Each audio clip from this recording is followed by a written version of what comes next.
23, 28. Sim. Pode ler. Assim também nos exteriormente, para ser justos aos homens, mas interiormente está cheio de hipocrisia e de iniquidade. Lucas 12, primeiro. Amém. Ajuntando-se, entretanto, muitos milhares de pessoas, de sorte que se atropelavam uns aos outros, começou a dizer aos seus discípulos: acautelai-vos primeiramente do fermento dos fariseus, que é a hipocrisia. Mateus 6, 2.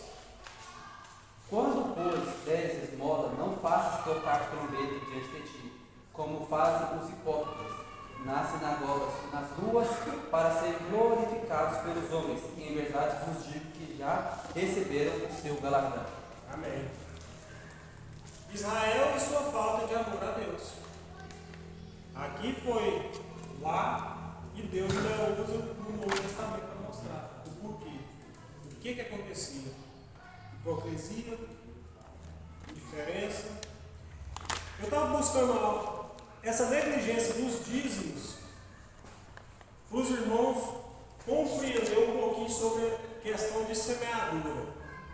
Os sacerdotes estavam passando necessidade, tanto que eles estavam fazendo errado, ensinando errado, de qualquer forma, a nação, que o que eles fizeram com a nação, eles mesmos colheram rapidamente. Por quê? O dízimo era para manter a casa do Senhor, ou seja, eles, juntamente com a honra. A nação estava tão de coração duro, tão, como se diz o termo assim, tomei aí, que eu não vou levar. Então, ou seja, o que o sacerdote ensinou errado, ele colheu. Então, ou seja, a lei da semeadura, ela funciona, irmãos. Ela funciona. E essa é só essa questão sobre o dízimo. Essa batida de Malaquias 3:10, esse aqui é apenas, como se diz o termo assim, para que todos compreendam, apenas a pontinha do iceberg.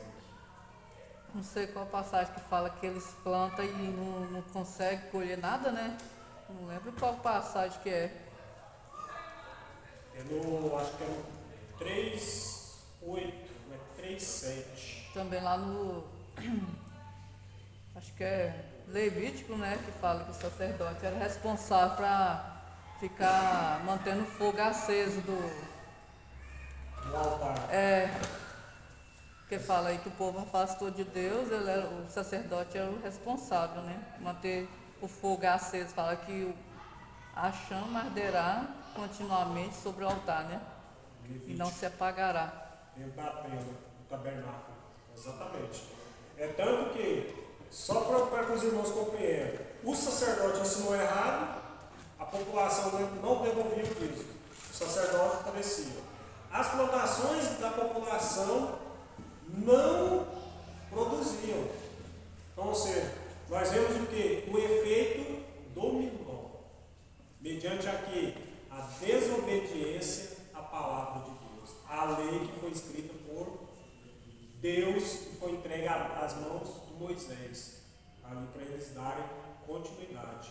E algo que eu enfatizo novamente aqui é que eles haviam acabado de sair do cativeiro babilônico. Então, assim, é como se diz um termo: a pessoa acaba de sair, principalmente na gíria policial, né?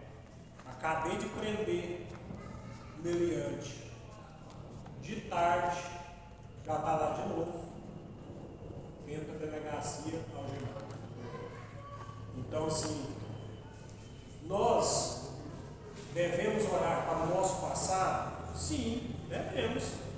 Mas que ponto nós devemos olhar? Aquele erro que eu pratiquei, e esse aqui eu aprendi, e esse eu não faço mais. Algo que eu aprendi bastante no decorrer dos estudos foi que aquilo que eu consigo fazer hoje, agora, nesse exato momento, eu faço. Agora, aquilo que era para mim ter feito ontem, nesse mesmo horário, e eu não consegui fazer, esse já foi. O que eu posso fazer é o quê? Amanhã, fazer melhor aquilo que eu não consegui fazer. Porque um dia vai ser cobrado.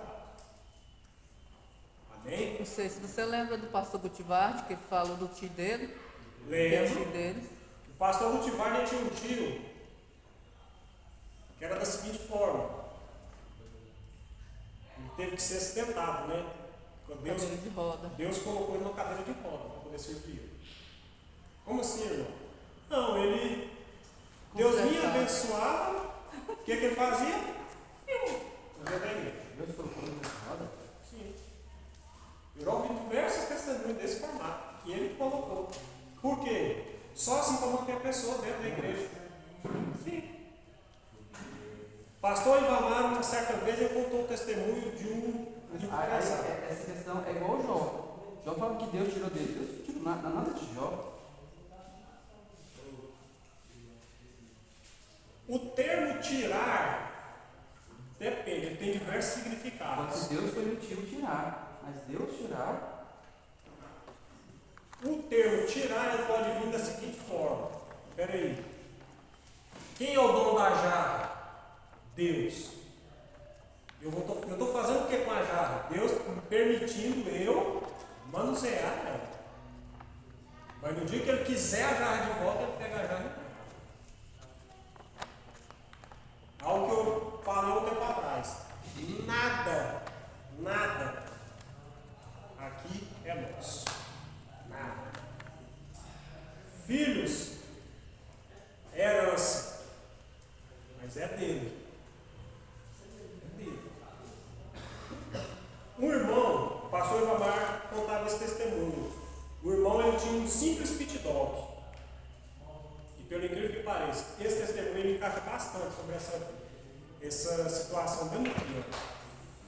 Ele tinha um simples pit dog e pedia bastante para Deus. Deus me abençoa, multiplica, Senhor, multiplica, abençoa, e Deus foi abrindo as tendas. Alargando, e o irmão firme na igreja, enquanto estava pequeno. E Deus começou a alargar as tendas. Foi alargando, e o irmão foi saindo. O pastor ligava, irmão, tem como você vir para ajudar a gente a fazer tal coisa? Mas não dá não. Uma correria, não dá. Irmão, dá para ajudar a fazer. Rapaz, nós estamos no meio de uma correria. Não está dando tempo mais. Final. Ela estava fora da casa de Deus. Deu na caminhonete S10 da época, que era uma das top. Deus pega, fecha ela como se fecha uma caixa de fósforo. Com ele dentro. Um acidente, daquele formato que a gente estava conversando. Ele estava indo numa rodovia, não tinha ninguém, ele conseguiu abaixar o carro. Hoje ele dá testemunho em todas as igrejas do Chile. Pede para Deus abençoar? Amém. Mas não esquece de ficar lá onde você estava. Hoje, Deus praticamente tirou as coisas dele. Ele é cadeirante. Essa pessoa não é cadeirante. E hoje ele faz a obra de Deus com maior excelência. Então, assim, o que eu quero dizer com isso? É igual a frase que eu disse sobre o tio do pastor Gutivardi, que Deus acabou colocando ele em uma cadeira de roda para qual finalidade? Para servir ele. Por que tem muitas pessoas dentro das congregações que Deus vem no conta-gota? Ele dá o de hoje, a pessoa viveu hoje, e amanhã cedo Deus vem e dá o dia novamente. Mas não chega, está aqui no mês inteiro para você inteiro. Você já sabe, já conhece. Porque se a pessoa tomar posse daquela bênção completa ali, ela vai se afastar, ela vai sair dos caminhos do Senhor. Amém? as ofertas contaminadas. Malaquias denuncia a oferta que traziam para o sacrifício como expiação pelo pecado, contrariando as orientações de Deus a Moisés de como deveriam ser feita a escolha dos animais para sacrifício. Aquele povo trazia animais enfermos, defeituosos, os quais não ousariam oferecer ao governador. O profeta reprovou tal atitude e anuncia ao povo que Deus se tornara amado da terra inteira. Ofertas contaminadas. Vou resumir para que os irmãos compreendam. Em Levítico 22, 17 até o 33 é especificado como que deve ser feita as ofertas, como que deve ser trazida as ofertas. Irmãos, aqui eles simplesmente estavam pegando o que dava, o que sobrava e levava para o sacerdote. E o sacerdote ainda, infelizmente, abraçando a situação de qualquer forma, para poder pegar e fazer para Deus. Os pecados dos sacerdotes. Os sacerdotes que deveriam ensinar e guiar o povo na retidão eram os responsáveis por aquela situação deplorável. Haviam se tornado corruptos e tão mercenários que a palavra sacerdote era alvo de desprezo entre o povo, preocupados com seus objetivos pessoais. Os sacerdotes deixaram de exercer o ministério para o qual foram consagrados. Irmãos, hoje é diferente? Não. Daquela época? Ele perdeu a cabeça, um dia morreu. A mulher dele, é porque nos olhos de Deus, ele mediu para os homens, mas eu O Espírito Santo, quem tinha o Espírito Santo fulminou, instantâneo. Irmãos, aqui, honestamente, de coração, não é muito diferente, não. Por isso que a palavra nos ensina que nós devemos olhar para o alvo. E o salmista Davi vem e nos ensina: de onde me virá o meu socorro? O meu socorro vem de quem criou os céus e a terra. Não foi eu, Frederico, comedor de arroz e feijão, que vai salvar alguém. Quem vai salvar é Cristo. É o próprio Deus. É Ele quem vai salvar. Então, o que eu digo? Não olhamos para o homem. O homem é pecador? Sim, desde o ventre, desde o nascimento. Ele é pecador. Porque tanto que o salmista, o Davi, nos ensina que desde o ventre, o pecado foi concebido. Então, ou seja, não devemos olhar para o homem, sim para Cristo. Agora que em relação às ofertas, melhor, eu já ouvi pastor dando testemunho que até em relação ao dízimo dele, quando ele vai devolver, ele pega as notas mais novas. Quando assim, vai devolver em espécie, ele seleciona, ele vai ao banco para poder selecionar o dinheiro, para poder devolver. Ou seja, ele pega as melhores notas para levar, para devolver para o Senhor. Então assim, lembre-se que não está sendo feito para o homem, e sim para Deus. Muitos acham, acreditam que Deus, não, moço, Deus entende, Deus é amor. Concordo, irmão, Deus é amor, mas não pode esquecer da segunda parte, que do mesmo jeito que Ele é amor, Ele também é fogo consumidor. Prova disso é que, se eu não me engano, que a irmã Antônia disse, foi Ananias e Safira. O que eles fizeram? Eles tentaram tapear o Espírito Santo. Venderam por um valor, tentou devolver outro. E tanto que Deus trabalha bem, que colocou os dois separados. Levou o primeiro, não mentiu, Deus já fulminou ali. Passou um tempinho e trouxe a mulher. Não foi diferente. Então, ou seja, é para Deus, faça o melhor. Porque, da mesma forma, quando eu faço o melhor para Deus, Ele faz para mim, para nós, né? Ao povo. Amém? Vai ter que orar antes? 11, né? Às 11. Amém. O mensageiro de Deus e o anjo da aliança. As nações pagãs que viviam em torno de Israel começaram a ficar mais prósperas, cultas e saudáveis. E isso despertou a inveja e as murmurações dos israelitas contra Deus. Eles tinham a impressão de que Deus estava abençoando mais os maus e incrédulos do que seu povo.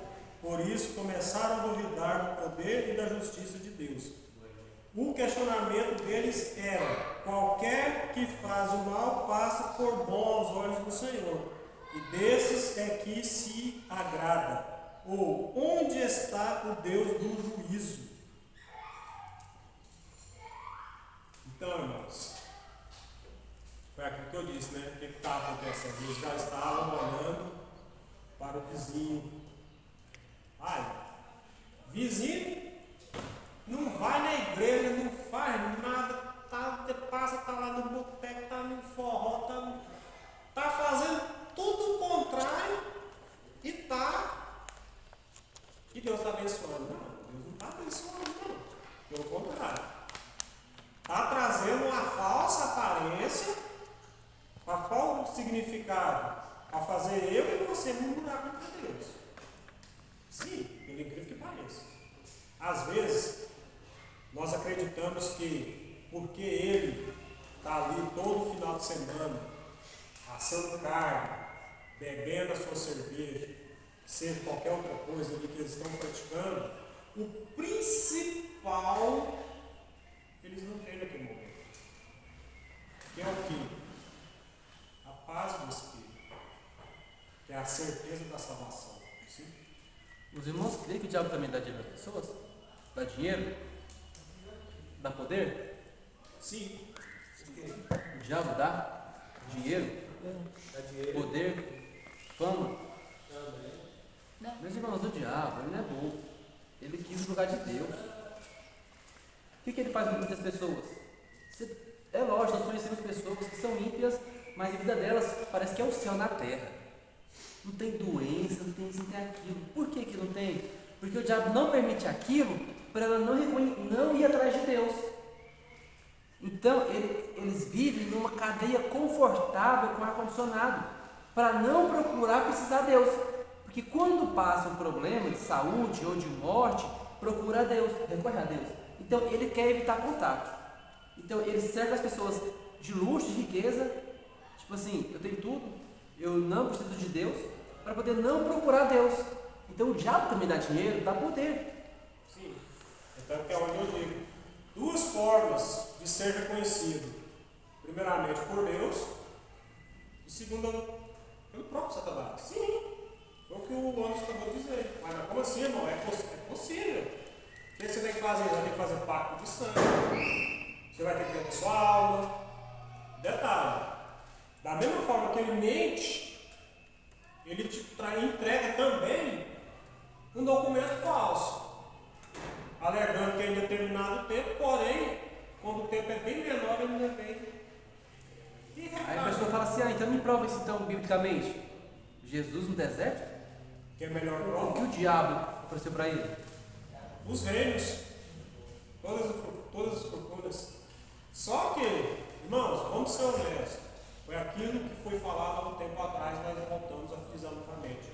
Tudo que existe sobre essa terra é nosso. O que falta? Tomar posse. Como assim? Tudo é nosso. Promessa feita ao nosso pai Abraão. Promessa feita a Abraão. E o que aconteceu através da vida de Josué? Josué adentrou a terra prometida. E no começo do livro de Josué, Deus já fala para ele: esforça-te, tem bom ânimo. Então, ou seja, esforçar, é nosso. Satanás ele só vem para fazer o quê? Olha, se você me adorar, eu te dou um copo d'água, viu? Se você prostrar diante de mim, eu te dou um copo d'água. Irmão, a água é nossa. Deus já nos deu lá atrás. O que eu tenho que fazer? É minha, em nome de Jesus. Tomar posse, vou para cima e buscar. Amém? O dia vindouro do Senhor. A derradeira profecia do Antigo Testamento proclama uma palavra de esperança para o futuro dos crentes em Jesus de todos os povos, nações e culturas. Prediz o retorno de Elias, que foi levado vivo ao céu. Jesus indicou João Batista como Elias, que anunciou o Messias. João Batista pregou e profetizou no poder e no Espírito. 4 vezes Malaquias olha à frente para o dia do Senhor. Seria como uma fornalha ardente que consumiria os perversos, mas para os que temiam ao Senhor seria dia de alegria, quando o sol da justiça, o Messias, se levantaria, trazendo salvação. O mesmo sol que destrói alguns faz raios benefícios para os outros. Símbolo de Jesus Cristo como Salvador e juiz. Irmãos, aqui Malaquias, o último profeta do Antigo Testamento, da mesma forma que ele trouxe a palavra de arrependimento, de correção, ele também anunciou a esperança. E todos nós conhecemos que quando se encerra essa profecia de Malaquias, existe 4 folhas em branco entre o Velho Testamento e o Novo Testamento, ou seja, que caracteriza 400 anos sem Deus falar com o seu povo. Aí é onde aqui nós vemos o que? Malaquias já trazendo Cristo como solução para todos os problemas que ali eles estavam enfrentando naquela época. Ou seja, se você se arrepender, se você se consertar, se você voltar ao caminho do Senhor, tem esperança. Quando tem vida, tem esperança. Há esperança. Então, ou seja, convertei-vos nos maus caminhos e alcançará a salvação. Porque a salvação nossa é Cristo. Amém? Amém. Malaquias para hoje. Uma palavra de conforto. Vale a pena servir a Deus? Um verdadeiro culto. Qual que está sendo a diferença de Malaquias em 536 a.C. para hoje, século 21, ano 2023? Quando nós deparamos, não estou aqui para citar nomes de denominações, de instituições religiosas, mas devemos ficar bastante atentos. A palavra do Senhor ela nos orienta a julgarmos a profecia e não o profeta. Como assim, irmão? Devemos conhecer a palavra de Deus primeiramente, para que possamos conseguir analisar o contexto, o que anda acontecendo dentro do ambiente. Porque hoje está sendo muito fácil trazer o mundo para dentro da igreja, trazer as práticas mundanas para dentro das congregações. Então devemos ficar bastante atentos a isso. Existe um hino bastante antigo que fala sobre Satanás como ele vem com o seu sapatinho de algodão, algo mais ou menos assim. Agora, pai, irmão, como assim? O que tem a ver sapatinho de algodão? Sapatinho de algodão não faz barulho. Ou seja, ele vem surrateiro, silenciosamente. Quando nós atentamos, nos alertamos, o negócio já está abraçado, já está andando de mão dada. Então, para hoje não é diferente. Mas da mesma forma que Deus usou Malaquias lá, ele usa hoje nós aqui. Como que nós alcançamos a vitória? Nos arrependemos, nos levantando, nos voltando ao primeiro amor e jamais esquecemos de Cristo. Amém? Vale a pena servir a Deus? Demais da conta. Eu vou falar a verdade. É só vitória. Ah, irmão, mas tem muita luta. Tem, mas por que tem a luta? Como que vai ter a vitória sem a luta? Não tem como. Não tem como. Ah, irmão, não é só prova. Irmão, você está lá na escola, você passa um trimestre todo estudando. No final do trimestre, a professora vem e aplica o quê? Uma prova. Para qual finalidade? Para você ir para o próximo trimestre. Ou para a próxima fase. Ou para a próxima fase, ou para o próximo ano. Assim é a nossa caminhada com Deus. Hoje eu estou aqui num certo nível. Amanhã Deus vem, faz uma aprovação comigo para mim ir para o próximo nível. A caminhada com Cristo é degrau após degrau. E é assim que nós vamos alcançando a maturidade espiritual, alcançando as vitórias. Porque Deus tem bênção imensa, mas jamais vai chegar e vai nos entregar de imediato. Porque eu teria a capacidade de poder estar recebendo ela hoje? Não. Mas, ao longo de 5 anos, 7 anos, 10 anos, sim. Para mim não faria diferença. Porque Deus já havia me preparado no decorrer do tempo. Amém? Eu já quero estar agradecendo a Deus, né? Eu vou dar uma pincelada, dá tempo para eu dar uma pincelada nesse 3.3. O verdadeiro culto. O verdadeiro culto é, se eu não me engano, uma passagem bastante conhecida que se encontra no livro de Eclesiastes. Se o meu povo, que se chama pelo meu nome, se humilhar, se converter dos seus maus caminhos, eu ouvirei do céu e sararei a vossa terra. O que eu quero dizer com esta palavra sobre o verdadeiro culto? Irmãos, o dia tem 24 horas. Um momento diante da casa, dentro da casa do Senhor, é de aproximadamente 2 horas. Não chega a 10% do dia. Detalhe, uma vez no dia. Vou usar o termo da quarta-feira à noite, que é 1h30 de culto.